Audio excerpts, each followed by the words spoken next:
Welcome to Business in Heels podcast, the podcast that inspires and educates women in business globally to succeed. Now over to your host, Annemarie Cross. And welcome to another episode of Business in Heels podcast. Today's podcast is a very special one. They're all special, but this is even more special, where we get to go behind the scenes and hear from some authors for one of the latest book projects. And I'm going to ask Lisa Sweeney, who's one of the founders of Business in Heels, to join me and share a little bit more about this project, what inspired Business in Heels to do this, and then, of course, we'll meet each of the authors. Welcome, Lisa. Hi, Annemarie. It's lovely to be here again. It is. So tell us, what inspired this project and a little bit about what you're hoping to achieve through publishing this book. Yeah, thanks, Annemarie. Look, it's really amazing. There are just so many fabulous stories to tell. And the reason why we do this book is all about inspiring women to succeed. And, no matter where you are, quite often you need that pick-me-up, to know that you're not alone, that other people have walked boldly in your footsteps. And all these women who are the authors have achieved so much. It's just fabulous to hear their stories. So part of it is about inspiring others. Part of it is to help people be connected. And part of it is just about celebrating some amazing people. And so last year when we had our first book out, Raw, we just got so much amazing feedback and it changed people's lives. And so, this latest book, Rise Above, is just, we're so excited about it coming out. I love that title, Rise Above, because I'm sure you can agree, and I'm sure all of the authors will agree too, when we speak to them in a moment, that the last 12 to 14 months that many of us around the globe have experienced, it really has challenged us to rise above. And I'm sure the individual stories of the authors that they're sharing has their own rising above, inspiring story, if you will. What are some of the things, because I know that you are very much keeping your finger on the pulse as far as with women in business, in corporate, it has been challenging. What is kind of the feedback that you're getting? People are wanting these stories, aren't they, to inspire and help them rise above? Yeah, and I think, look, a lot of people have gone through that whole grief cycle of being almost embarrassed at the situations they're in. But, every time you can hear from somebody else who's not given up, that pushed on, that's pivoted or pirouetted, and succeeded, it just gives people that boost to keep plugging on. And some of these women have overcome some amazing challenges. And I just think it's so wonderful that they're willing to share the stories so that other people can learn from those experiences. One of the things that I'd love to ask you, and then we'll go into speaking with the authors, because this is the second book project, as you said, that Business in Heels has now launched. And one of the things that I have heard time and time again, and I'm sure you have too, as you put out an expression of interest to people who may want to contribute, and that is, who would want to hear my story? What have I got to share? So what would you say to someone who may be listening and watching and thinking, that's just my journey. No one else can really learn from what I have experienced, because I'm sure through working so closely with these incredible authors who we're going to talk to in a moment, their stories have got and will continue to change lives. And what would you say to someone who's thinking, who would want to listen to my story? Yeah, and we get a lot of it, this imposter syndrome. Who am I? Why would anyone care? Everyone has a great story to tell. It's important that we share it. Stories are how we all learn. It's how we grow. So everybody's special and everyone's unique. So your story, like others, is worth sharing. Yeah, it sure is. Well, I'm going to bring in all of the authors. Let me bring them up. Here we go here. But I thought maybe we'll speak to, let me bring her up, Nada. Let's bring you up first. Hear a little bit about your story and the insights that you really want to leave with people and helping them to rise above. So Nada, the floor's yours. Tell us a little bit about what inspired you to share your story in this compilation. Well, thanks, Annemarie. It's a real honour to be part of this book. I'm a fairly private person, so it wasn't an easy decision to make to put myself out there. But as you said, we're all facing challenges, and I decided to share my story because, especially in the last couple of years, we've been undergoing so many challenges, and the world is changing so rapidly. My story is about coping with career challenges, and developing the resilience.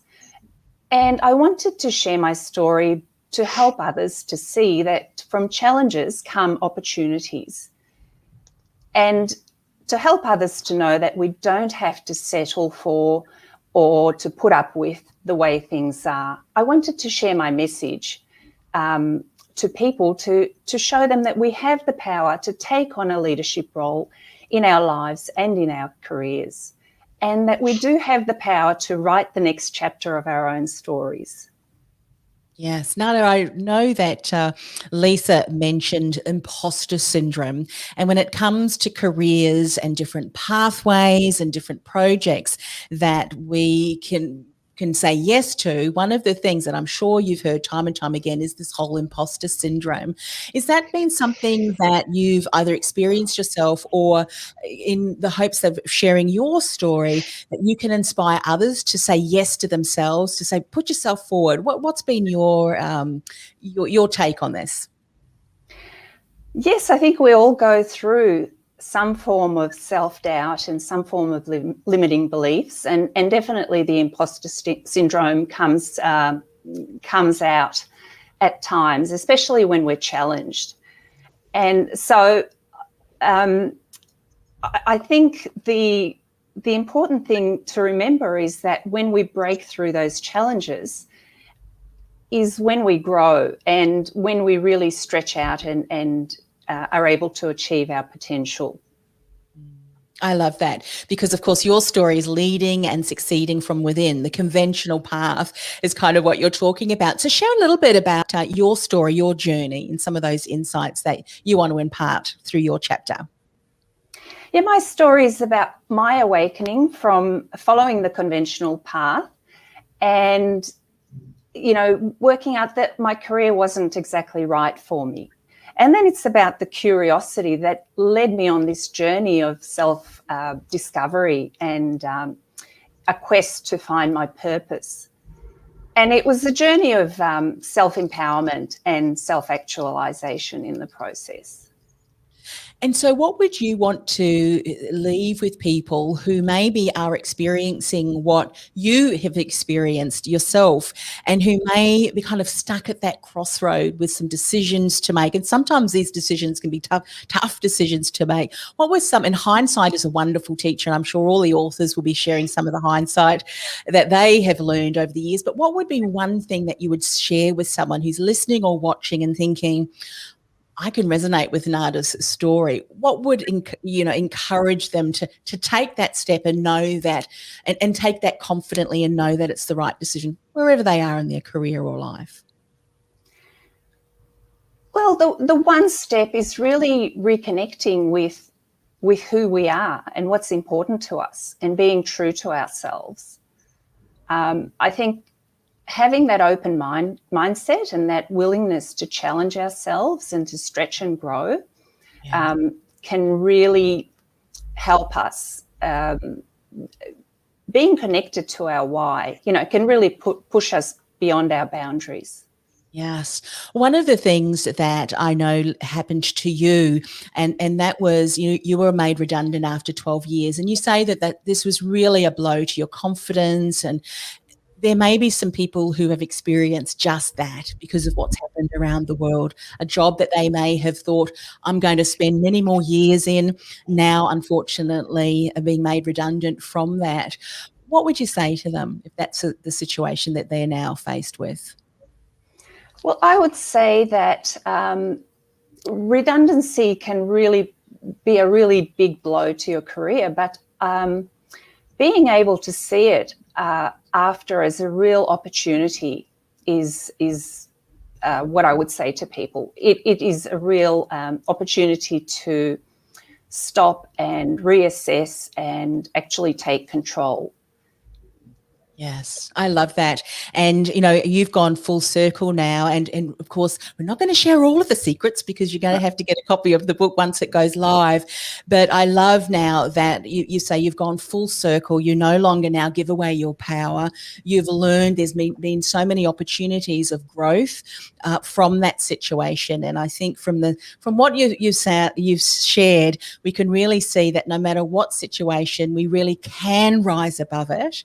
But one of the things that's so important is we've got to make the decision to go, you know what, I can do it. It may take a little bit of time and some hard work, but it is possible. And that's really what I'm hearing from you today, Nada. Yes, I think it's important to take on that leadership role rather than to be defeated and, take a victim role. Yes, so important. And I love that you say it starts with getting to know yourself, being true to that person. I mean, how many people are struggling because they haven't really identified unique elements about themselves, unique aspects about themselves. And you so beautifully said, identifying what is my purpose, what is my why. And as we continue to get clearer on that, which I know that your chapter will help them to do through hearing your story further, helps them get clarity. And with clarity often comes far more confidence when making decisions. I'm sure that that's something that you found now too, yes? Yes, I have. And I really do hope that it will resonate with people and help them to see possibilities and a way forward from Wonderful. challenges. Thank you so much for sharing, Nada. Stay on the line because we're now going to bring Jo in. However, I'm sure if you've got a little bit of time left after, we can do a bit of a round robin. So, Jo, welcome. Tell us a little bit about what inspired you to share your story. Thank you, Annemarie. It's lovely to be able to join you. So 2020 was a year of transition for me. I'm in my mid-60s now, and I stepped away from my executive career and was very much thinking about what I wanted to do next. So it was a time of reflecting on what had brought me to here and what are the things that I'm still passionate about.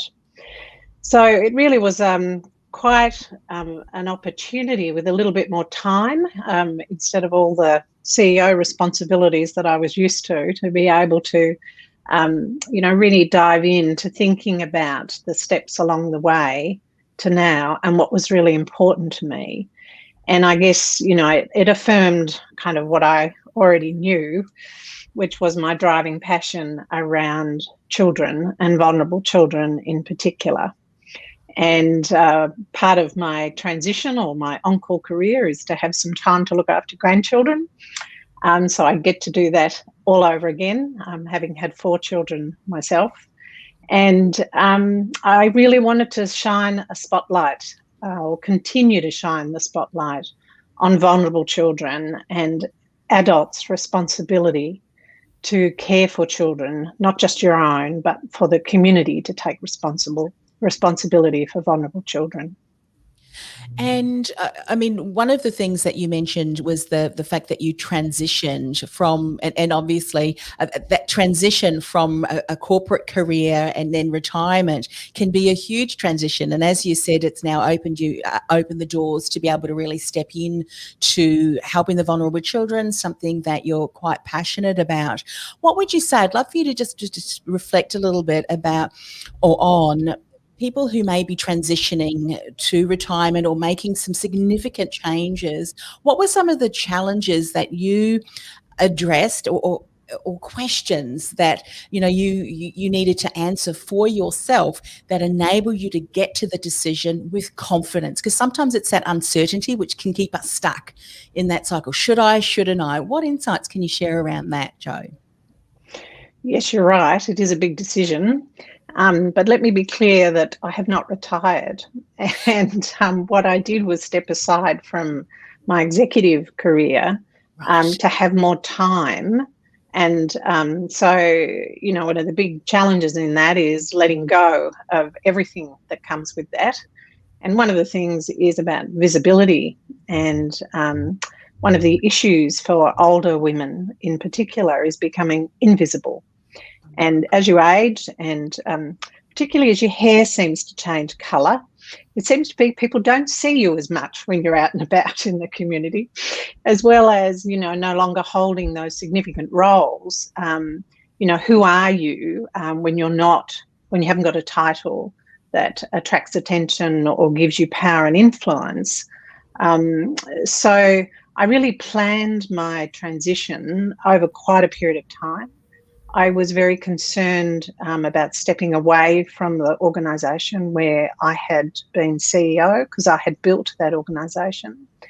So there was actually a 3-year succession plan that happened where I worked closely with my board in bringing in the new leadership, so that by the time I stepped aside, to me, the idea was for it to be a ripple. You know, that we would have stable strategy and stable culture so that the change of person was less significant. So it was very much a leadership issue to be able to do that. But also it comes with a degree of anxiety because you are letting go of a lot. And I think for older women in Australia now, for financial security, for all sorts of reasons, I don't think we can actually plan to retire. I think we have to plan for what comes next. And sometimes I've heard that called the encore career. So what are you going to do next?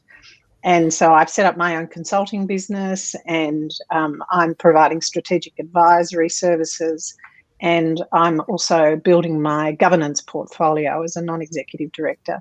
Yes, I love the way that you said, well, I haven't retired, because I don't think we ever do we? There's always so many more involvements and things that we step into. One of the things that I do want to just touch a little bit more on, if you don't mind, Jo, because you shared something which really touched my heart too, because I've heard it time and time again. It seems that when you get to a certain age, particularly women, that when we do step down from certain roles, that we almost feel invisible, yet it should really be at a time where even younger women or organisations ask these women who have got a wealth and depth of knowledge, I'm a bit passionate about this, to not step down, because the wisdom that they bring can only be developed through time. And I think insight and foresight that can be gained through hindsight, that's experience, is valuable. And you cannot get that through a course but rather through experience. What would you say to someone who may be struggling with, well, who am I now? But then secondly, for organisations who may be watching and listening, to remind them of the, what's the word? The brains, the trust, and the brain's trust of this expertise that is just sitting there, often untapped. Well, they're great observations, because, of course, we have a real issue about women still being recognised around their seniority and around their expertise, and particularly for governance and non-executive level on boards. It's still quite difficult, and particularly because I've come from the community sector.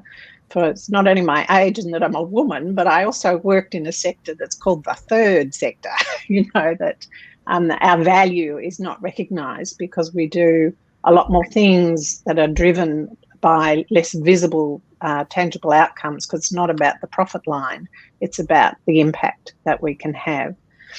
So, I think one of the most exciting things that I've been able to do over the years, though, is also to mentor younger women in particular. And I've always had a couple of young women, interestingly, a number who wanted to cross from the corporate world into the not-for-profit world, that I've been able to support. And, I continue to do that. One of the challenges is not doing too much, remembering to say no, because my pro bono portfolio is very full. So it's now about actually building that also as, some of the things that I want to do. But I do think fortunate in that I can take some time, and I'm really keen to do more writing, and sort of coming back to the theme of, back at the beginning. I'm back at the beginning again. But also I don't want to lose any of that expertise that I've built up about what we need for policy and systems change for looking after vulnerable children. I mean, it's worth thinking about in COVID when we've called out all the essential workers, you know, the really important health workers, teachers, nurses and everybody. How often have you ever heard anybody talk about the social workers? And I'm a social worker originally, and it's social workers have been out on the front line there looking after vulnerable children, still knocking on doors, trying to make sure women and children are safe. You know, and social work is a very unrecognised profession for the complexity of the work that we do. We're usually only on the front page of the paper when we've got something wrong, you know, when something slipped through. But social workers actually do extraordinary things every day, and particularly in the area of looking after vulnerable children and young people. So hopefully I'll be writing a bit more and I won't have to feel so rushed about everything. Plus I have a whole day a week where I get to play with a grandchild. Yes. And that keeps me very grounded. Yeah. You know, I love that you've said that, and I hope that just through hearing just a small part, I mean, obviously we're going to encourage everyone when the book launches to grab copies, not just one copy for themselves, but copies to share with others, and they'll certainly be able to read further about your story. I mean, the fact that in 2014, here I'm reading, you were nominated for the AFR 100 Women of Influence Award, won the Not-for-Profit for Social Entrepreneurship category, and we can hear that you've got this incredible passion for vulnerable children. You've been a social worker for many years as well, and I think that if we don't have people that stand up for often the voiceless, who is going to be there to stand up for them? And for the women who may be not thinking, well, how can I get more visible? Thankfully, we've got tools such as the one we're using today, such as the ability to write, and I know that you've said that you're going to do more writing. Document your stories, document your experience, because that document may just be something that someone will pick up and continue to champion. You know, you're writing, you're leaving your legacy, aren't you? You've lived it, you're now leaving that for some other person to step forward and say, hey, Jo, love what you stand for. I'm with you on this. I will continue to drive that. So thank you, Jo, for sharing your story in the chat. It's a pleasure. Thank you. Sandy, let's speak to you. What inspired you to share your story in as part of this wonderful project? Hi, Annemarie. Thank you for having me on the program. So what inspired me, I think it was all about a career of choice. And I am a hairdresser, and I've been in the hairdressing industry for, wow, over 40 years. And hairdressing is a career that is often overlooked in every way. And I guess a really good example of that is, in fact, in the first wave of the pandemic in 2020, we were told to do 30-minute appointments. And while everything was closing around us, that 30-minute lasted for 24 hours, just so when the Prime Minister said we could do our services. As you can see, there's all women on here. I doubt whether you could all get your cut and colours in 30 minutes. But anyway, we were very much overlooked. And in 2020, I did over 50 media interviews because I felt it was really important to make a stand for our industry. But my story and the inspiration behind it is really about judgment. And it's about how I chose hairdressing as my career of choice, and how, parents don't recommend hairdressing to their kids to choose. They'd rather they go to university and get a university degree. Mind you, I interview many want to be apprentices because they've been to university, they've done their academic time, but they really are creative. I chose hairdressing because it helped me, I guess, address and definitely get over the challenges that I had when I was younger. And, the challenges started right from kindergarten, in fact. And, it's all those stories that go in your head from when you're 5 years old. And then it's just how hairdressing helped me and how I developed my career as well. And I really do believe that, everyone should just embrace opportunities. So hairdressing for me, yes, I own a salon. Yes, I've trained a lot of people, but, I've traveled worldwide with my career and worked at New York Fashion Week and done all those things, editorial work, TV work, had my own TV program, believe it or not, doing before and afters. It was really funny.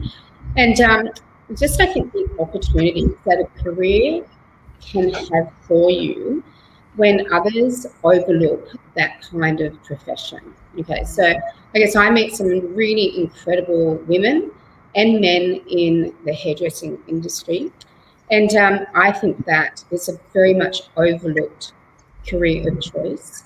And the inspiration behind my story, I guess, was all about, it had a lot to do with judgment, but it was all about finding yourself, finding your space.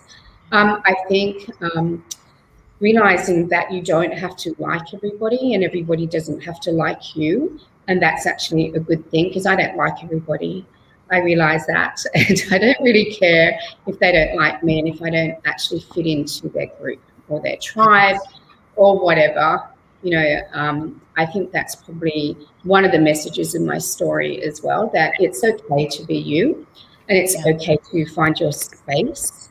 And a lot about judgment of how we judge each other, and I guess trying to not be like that too. And sometimes what an important message. It's interesting that you should say about, hairdressers. And I think after having so many conversations, people from around the world, one of the most frequent comments I heard from people who were in lockdown was, I cannot wait to go and see the hairdresser. I think it was one of the most missed. In fact, I went into lockdown with short hair. Lisa probably would see me. Short hair. Now this, before COVID and after COVID, it's gone through that horrible stage. But I love that you've shared that, because there may be very many people who love their job, love it. And from the sounds of it and from the accolades and your involvements, obviously people can't see that, but I'm very impressed. You've got extensive experience. So it confirms that this role you love and you're passionate about.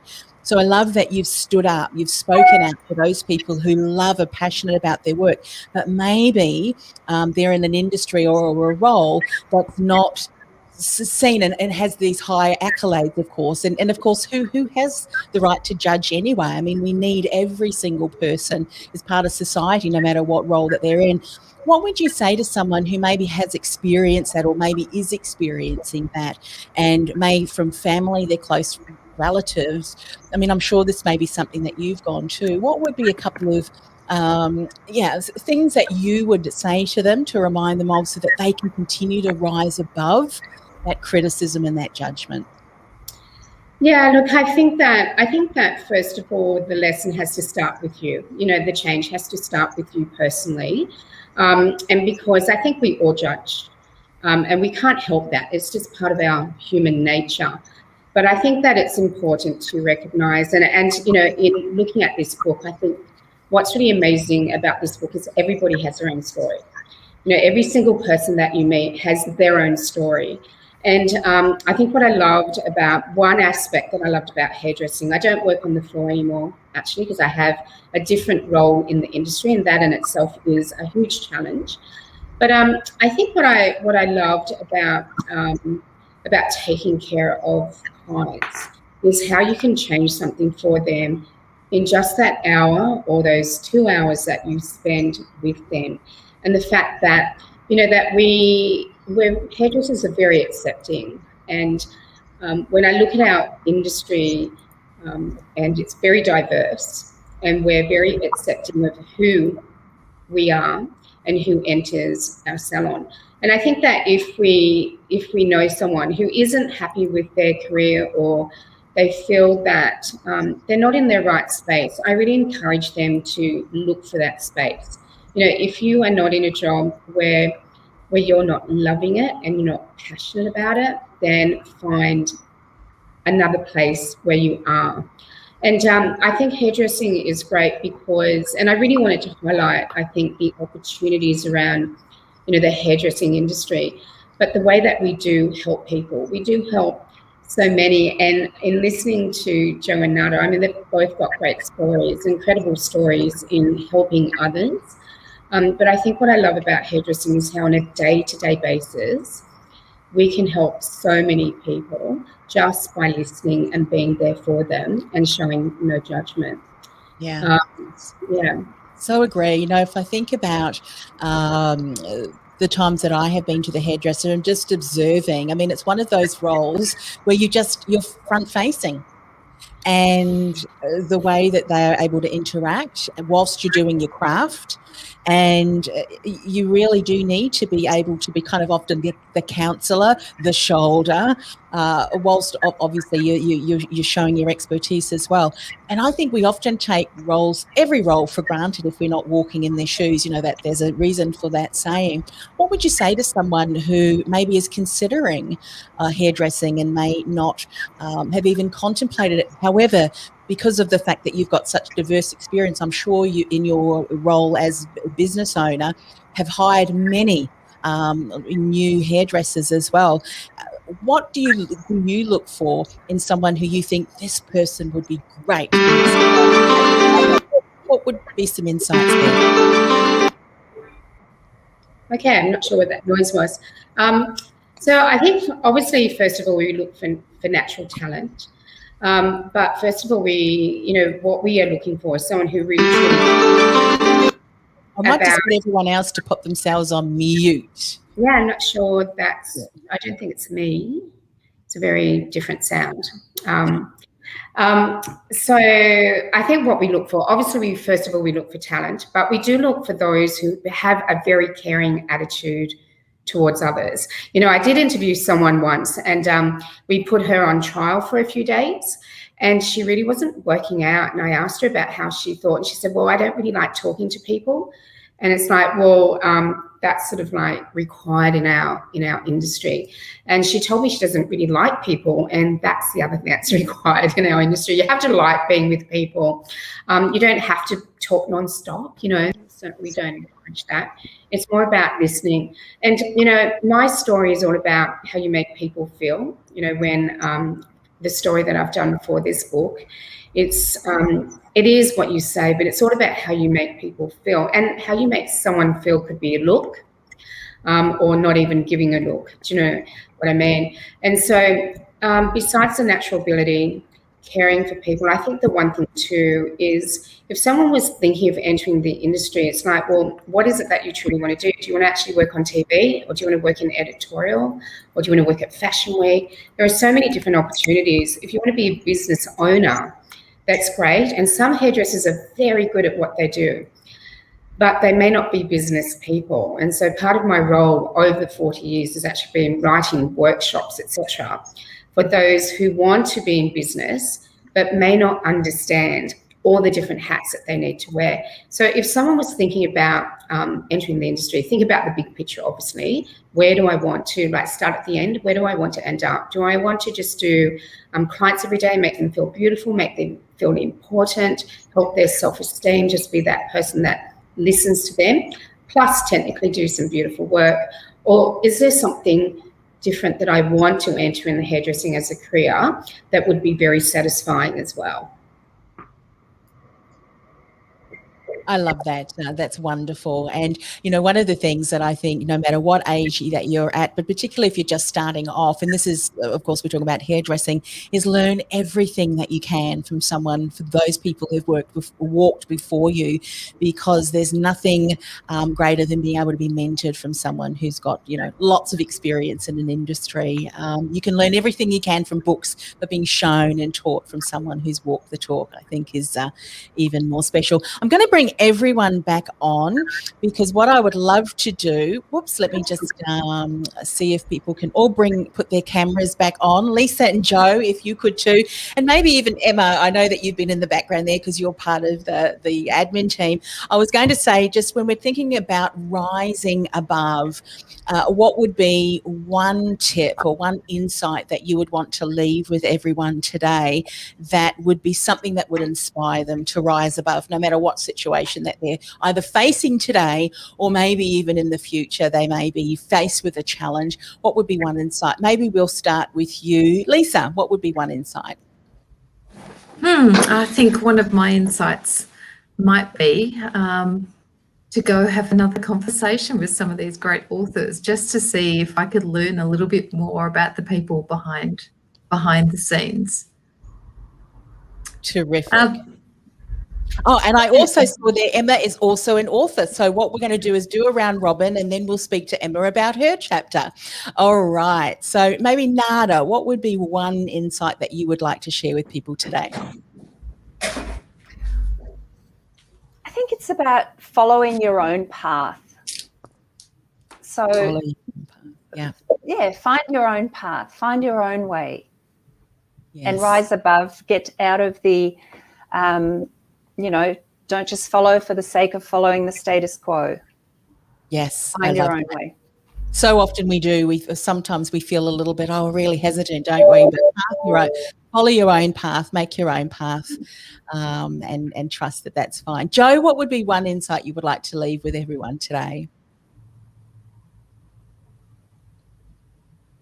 I'm not sure if Jo's able. Are you able to hear me, Jo? She may just have lost sound. So, Sandy, we may go to you for your one last insight. Yeah, I think, I used to hate this saying, but I think that it's a very realistic saying, and it's sometimes we just have to fake it till we make it. And I know that with some of my work, I just have to put on the bravest face and come across that I'm a lot more confident than actually how I feel. And so I guess one insight is that, sometimes you really just have to take that step forward and fake it. Just fake it till you make it, so that becomes more natural for you. Yeah, I love that. Another way I've heard of that, Sandy, is act as if. Act as if you are already confident, and as you continue to do that, it's interesting that so often I'll also speak to men who also, believe it or not, struggle with a bit of the imposter syndrome, but they fake it till they make it, or act as if, so much more than what I think we do sometimes as women. But I love that. Emma, let's bring you in here to speak a little bit more about your chapter, about what inspired you, moved you to share your story in this project. Yes, thank you, Annemarie. My chapter really is about, I think, of several things, but what inspired me was sort of my journey of an internal dialogue that I've often had in my head since I was quite young. I think a lot of women, most people have an internal dialogue, and particularly women often have an internal dialogue of their not smart enough, or not good enough, or not capable enough, or we not quite sure where we all seem to get this from, but it's definitely a dialogue that I think we all are prone to having. And mine, really, I started off, and my story starts off very simply where my dad made a statement saying, it's a shame that you're not really smart enough to go to university, so we're going to have to find a job that you can do instead of. And, resonating on Sandy's thoughts about going into a trade and into hairdressing, I went into a trade. I went into professional skincare. And it served me exceptionally well. But equally now I work for one of the largest professional skincare companies in the world. I work for a corporate company that's actually owned by Unilever. I have probably one of the biggest jobs in Asia Pacific in the role that I'm in. And it's rather. Thanks, Dad. I oversee. I'm the director of education for Asia Pacific. So when you go into a trade, you never know where that direction will go. But for me, it was very much about overcoming challenges. The reason why I didn't do well at school and I was struggling was because I had dyslexia, but it wasn't picked up at the time.